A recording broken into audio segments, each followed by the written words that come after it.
Welcome friends, welcome to my YouTube channel. आज हम सीखेंगे कि स्कैप फोल्डिंग का जो टर्म है वो क्या होता है और किस किस जगह पे रिलेट होता है और इसको हम कैसे यूज़ करते हैं। तो इसके बारे में आज हम डिटेल में देखेंगे। वैसे तो ये टर्मिनोलॉजी बहुत ही छोटी है, अगर आप बुक्स में देखेंगे तो बहुत ज़्यादा डिटेल में आपको इसका कंटेंट नहीं मिलेगा। तो जनरली जो स्कैप फोल्डिंग टॉपिक है ये हमारा अंडर होता है टेम्परेरी स्ट्रक्चर्स में, क्योंकि ये वो स्ट्रक्चर होते हैं जिनको हम किसी परमानेंट स्ट्रक्चर बनाने के लिए हम उनको प्लेस करते हैं, लगाते हैं, फिक्स करते हैं। Then after the completion of the permanent structure we remove that type of structure. तो बहुत सारे स्ट्रक्चर्स ऐसे होते हैं। इन द कॉन्टेक्स्ट ऑफ अगर हम बिल्डिंग की बात करें तो स्कैप फोल्डिंग है, ट्रेंचेस है, फॉर्म वर्क है, शटरिंग है, सेंटरिंग है, शोरिंग है। तो स्कैप फोल्डिंग भी उसमें से एक है। जनरली स्कैप फोल्डिंग का काम अगर हम बिल्डिंग के कॉन्टेक्स्ट में देखें तो बिल्डिंग को वर्टिकली राइज करना, मतलब उसके लिए भी यूज होता है। प्लस जो है फिनिशिंग वर्क के लिए ज़्यादा होता है, जैसे प्लास्टरिंग, पेंटिंग, कोई आर्किटेक्चरल डेकोरेटिव एलिमेंट्स, उनके लिए ज़्यादा यूज होता है। So without delay, we starting the topic. So these are the basic outline of this presentation from starting from a few introductional point. Then after that, basic, then type or category we say, then forces and load, then associated equipment. Then in the end of the presentation, I will show ki how to make the scaffolding drawing. Okay. Then end with the references. So basically scaffold क्या होता है कि एक तरीके का high rising का एक पे काम करने के लिए एक वर्किंग लेवल पे एक प्लेटफॉर्म हमको क्रिएट करने का जो प्रोसेस होता है उसको ही हम स्कैफ फोल्ड बोलते हैं। अब वो कितने लेवल पे हमें करने के लिए रूल होना चाहिए, that is the up to 4 metre. तो अगर हमें जैसे अपनी बिल्डिंग हाइट 4 मीटर गई है तो हम उस लेवल पे हमको एक वर्किंग प्लेटफॉर्म चाहिए होता है जिसपे अ, हम खड़े होकर के जो हमारा लेबर है, जो हमारे कंस्ट्रक्शन के वर्किंग, तो वो उस पे काम कर सके। तो इसी स्कैफोल्डिंग को उसके लेवल को देखते हुए, वर्क के टफनेस लेवल को, उसके काम को हम तीन बेसिक कैटेगरी में डिवाइड करते हैं। That comes under basic, intermediate and advanced. तो जो बेसिक होता है तो उनमें जो मेन कंडीशन है that is the regarding load condition है। तो लोड लिमिट जो है वो हमारा 500 किलोग्राम होता है। इसके अलावा उसमें जो इरेक्शन और अल्ट्रेशन होता है वो मॉडुलर और प्रीफैब्रिकेटेड स्कैफोल्ड का डिसमेंटलिंग, इरेक्शन एंड अल्ट्रेशन होता है। जबकि इंटरमीडिएट में जो है tube, coupler, there are various component, component का वेरिएशन आ जाता है। दूसरा स्पर्ड ये एक तरीके से उन्हीं के ही क्लासिफिकेशन का ही जो है लेवल डिफाइन करता है, उन्हीं का इरेक्शन, डिसमेंटल। तो यहाँ स्पर्ड, देन स्लोपिंग प्लेटफॉर्म, जो कि यहाँ पे बेसिक स्कैफोल्ड में नहीं है। ओके। तो बाकी सारी चीजें but both are common in that basic और इंटरमीडिएट। एडवांस लेवल में जो है वो हमारा थोड़ा अलग टाइप के होते हैं, वो हम और सस्पेंडेड जैसे बेसिस पे होते हैं। तो इन्हीं को ही हम अभी डिटेल्स में देखते हैं। तो अब हम बात करते हैं कुछ स्कैफोल्ड के बेसिक पॉइंट पे, या फिर हम कह सकते हैं कि इनके कंपोनेंट्स जो इनके थ्रू वो फिक्स होते हैं, तो उनके बारे में हम लोग नॉमेनक्लेचर जो है वो देखते हैं। तो वन बाय वन जो स्कैफोल्ड हम लगाते हैं तो उनके जो फ्रंट्स के ये जो एरियाज होते हैं इनको हम लोग पैनल बोलते हैं। यहाँ पे हम पैनल फिक्स नहीं करते हैं बट इस एरिया को हम लोग पैनल बोलते हैं। जो वर्टिकल हमारा स्पेस दिखता है, और जो हॉरिजॉन्टल होता है जिसके ऊपर हम अपना प्लेटफॉर्म रखते हैं उसको हम लोग बे बोलते हैं। जो फर्स्ट हम राइज प्लेटफॉर्म उठाते हैं उसको हम लोग बेस लिफ्ट बोलते हैं, अदरवाइज जिस लेवल पे उठाते हैं उसको हम लोग लिफ्ट बोलते हैं। ओके। देन अनदर वन, जिस लेवल पे वर्किंग लेवल पे हम काम कर रहे होते हैं तो उस लेवल पे जो हम प्रोटेक्शन के लिए रेलिंग लगाते हैं उनको हम हैंड रेल बोलते हैं। तो हैंड रेल और मिड रेल, जो बीच वाली लेवल की होती है उसको हम लोग मिड रेल बोलते हैं। ये सारा स्ट्रक्चर, और चूंकि इसकी एक फाउंडेशन, एक फुटिंग तो होती नहीं है, तो इसका जो लोड होता है वो ट्रांसफर ग्राउंड पे करने के लिए इस तरीके से कुछ बेस प्लेट पे हम इसको वेल्ड करके या फिर उसके ऊपर प्लेस करके ग्राउंड में लोड ट्रांसफर करते हैं। तो इसको हम लोग बेस प्लेट बोलते हैं। ओके। देन आफ्टर दैट जो वर्टिकल एलिमेंट हमारे यूज किए जाते हैं उनको as a technical term standards बोलते हैं। फिर जो डायगोनल एलिमेंट हमारे यूज किए जाते हैं उनको हम लोग ब्रेसिंग बोलते हैं। ओके। तो अगर हम ब्रेसिंग को इस तरफ से यूज कर रहे हैं तो उसको फेस ब्रेसिंग बोलेंगे। अगर विड्थ वाइज डायमेंशन में अगर हम यूज कर रहे हैं तो हम उसको इंड ब्रेसिंग बोलते हैं। इसके बाद जिस पे वर्कर खड़े होकर के काम करता है उसको हम स्कैफोल्ड प्लैंक या वर्किंग डेक पे बोलते हैं। ओके। अब होता क्या है कि ये दो के बीच में एक गैप होता है, उस गैप में वो चीज वहां बेंड ना हो या टूटे ना, तो हम उस पे सपोर्ट देने के लिए हम दो अलग सपोर्ट ऐसा प्रोवाइड कराते हैं जिसको हम लोग पुट लॉक्स बोलते हैं। Okay. Then after that there कोई चीज गिरे तो वो चीज डायरेक्टली नीचे वहां पे प्लेस ना हो, दिक्कत ना दे, कोई इशू ना हो, कोई मैकेनिकल इंजरी ना हो, तो उस केस में हम ये टो बोर्ड जो है वो यहाँ पे प्लेस करते हैं, फिक्स करते हैं। तो ये हो गई हमारे एक बेसिक नॉमेनक्लेचर स्कैफोल्डिंग का। अब बात करते हैं टाइप की। तो टाइप में जो है फर्स्टली बेसिक लेवल पे बात करेंगे। तो बेसिक लेवल में ये हमारे आते हैं और भी हैं। तो स्टार्टिंग करते हैं टावर स्कैफोल्ड से। तो हम अगर कुछ इस तरीके से किसी एक पर्टिकुलर एलिमेंट के लिए इस तरीके से हम स्कैफोल्डिंग लगाते हैं, डिजाइनिंग करते हैं, तो we say it's a tower scaffold. Okay. Then इस टाइप में मॉडलर स्टील और एल्यूमिनियम फ्रेम स्कैफोल्डिंग इस तरीके के स्ट्रक्चर में लगाते हैं। तो इसको हम लोग इस डिजाइनिंग में एक लीनियर वे में जब लगाते हैं, प्लेसिंग करते हैं, तो we say it's a modeller steel और एल्यूमिनियम फ्रेम स्कैफोल्डिंग। ओके। और इसको जो है हम 9 मीटर से ज़्यादा नहीं ले जा सकते। अगर लेना भी है तो उसके लिए हम प्रॉपर इंजीनियर और मैन्युफैक्चरर का जो है एक स्पेसिफिकेशन जो है वो चेक करते हैं। Okay. This is type of called a bird cage scaffold. तो ये जो इस टाइप के स्कैफोल्डिंग की जो ड्राइंग की जाती है, फिक्सिंग की जाती है, जिसमें मेजरली जो है वर्किंग की जाती है सीलिंग को फिक्स के रोल के लिए, सीलिंग को के काम के लिए की जाती है generally. This is type of bracket scaffold. तो अगर हम इसमें देखें तो ये जो स्कैफोल्डिंग है वो जमीन से टच नहीं कर रही है, तो ये जनरली सपोर्ट के लिए एक सी वॉल से सपोर्ट होकर के देन एक्सटेंडेड प्लेटफॉर्म करके की जाती है। और इसका जो मेजरली काम होता है वो मेंटेनेंस पर्पस के लिए होता है। ओके। तो टेम्परेरी होता है काम देखने के लिए, तो इसको हम करते हैं सपोर्टेड बाई परमानेंट और टेम्परेरी कंस्ट्रक्शन के लिए। Okay.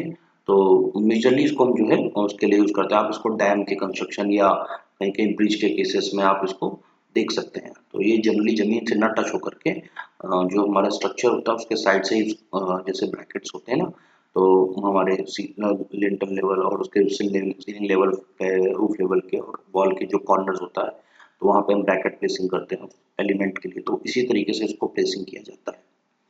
Okay.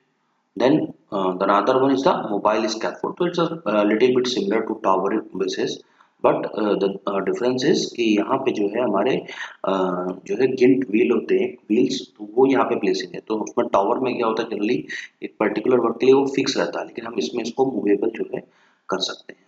Okay. These are few are specification of mobile scaffold based specification. तो the important thing is इसमें pneumatic टायर्स नहीं होते हैं। ओके। व्हील जो होते हैं वो SWL brake and locking device, मतलब इसमें लॉकिंग कंट्रोल होना चाहिए। देन हाइट का कंसिडरेशन है, 9 मीटर से ज़्यादा नहीं हो सकता है मैक्सिमम। ओके।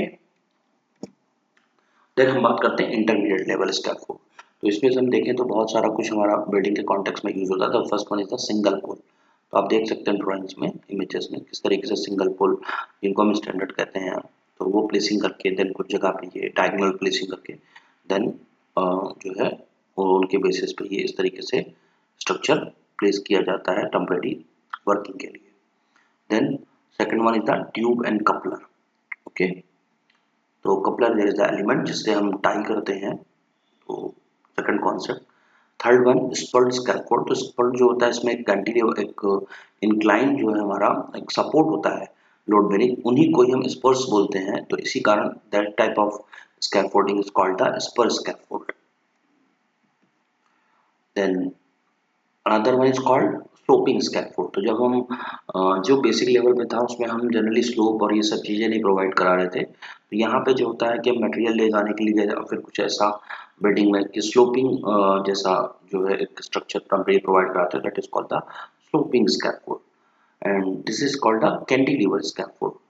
तो कैंटिलीवर हम देख सकते हैं जैसे किसी मीनारेट से किसी का रिपेयरिंग या फिर मेंटेनेंस वर्क करने के लिए इस तरीके का जो हम टेम्परेरी स्ट्रक्चर यूज करते हैं that is called the cantilever scaffold. और ये मेजरली हमारे जो हेरिटेज स्ट्रक्चर्स हैं उनके लिए बहुत हेल्पफुल होता है। Then this is called the cantilever crane loading platform.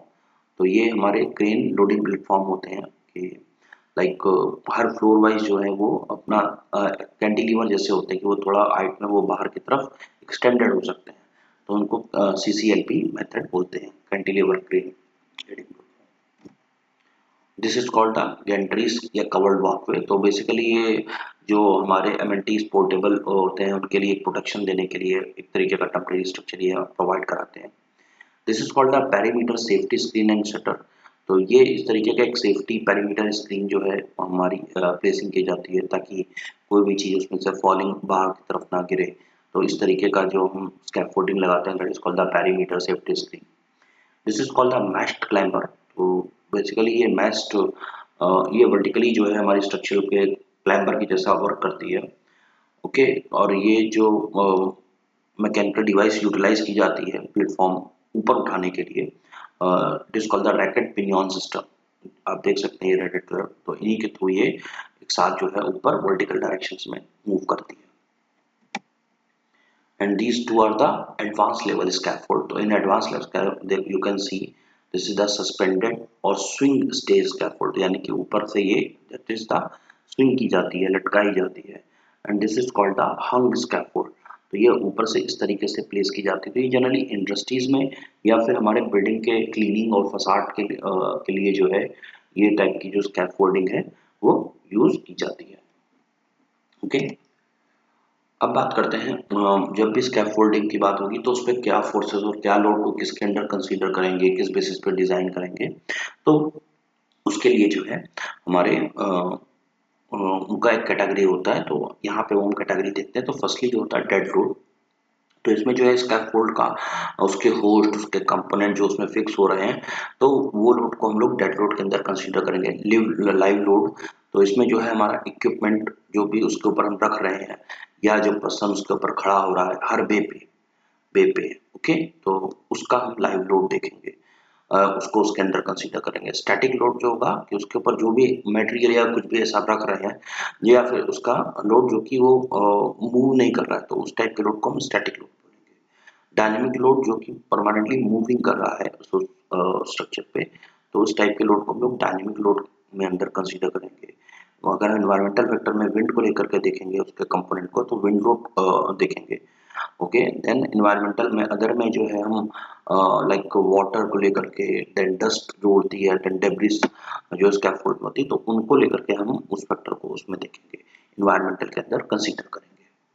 Okay then इससे जुड़े हुए अगर हम एसोसिएटेड इक्विपमेंट की बात करें तो फर्स्टली जो हमारी फुटिंग्स होती है तो फुटिंग हम जनरली बेस प्लेट या एडजस्टेबल बेस प्लेट जिनको स्क्रू के थ्रू जैक के थ्रू करते हैं तो ये इक्विपमेंट्स होते हैं जिसमें अनदर वन स्कैफोल्ड प्लैंक जिसके ऊपर वो खड़े होकर के काम करता है। तो दीज आर द स्पेसिफिकेशन कि हाँ वो स्पेसिफिकेशन उसकी विड्थ कितनी होनी चाहिए, उसका हार्डवुड का थिकनेस कितना होना चाहिए, उसका बोर्ड का क्या लोड विल बियर कर सके, उसकी कैपेसिटी कितनी होनी चाहिए। These are the specification of the scaffold tube. उसका डाया कितना होना चाहिए, उसका वेट कितना होना चाहिए, उसका गॉजेस कितना होना चाहिए, that is the mention. Okay then ladders. तो एक इम्पॉर्टेंट पॉइंट कि जो ये लेडर्स होते हैं these are the purely industrial based ladder. हम इसमें डोमेस्टिक ग्रेड लेडर का जो है कोई भी रोल प्ले नहीं होता है। So whenever you talk about the scaffolding तो ऑलवेज रिमेंबर कि लेडर जो होती हैं टोटली इंडस्ट्रियल बेस्ड होती हैं, category standard based. Then these are the tie tubes. Okay another then gin wheels, तो hook type, ring type, then safety nets providing, then screening। तो screening जो होती है एक तरीके की शीट्स होती है फाइबर शीट्स या वो, तो ये बेसिकली हेल्पफुल होती हैं जो वर्कर होते हैं उनके प्रोटेक्शन में in case of sun rays और in case of higher wind और अदर।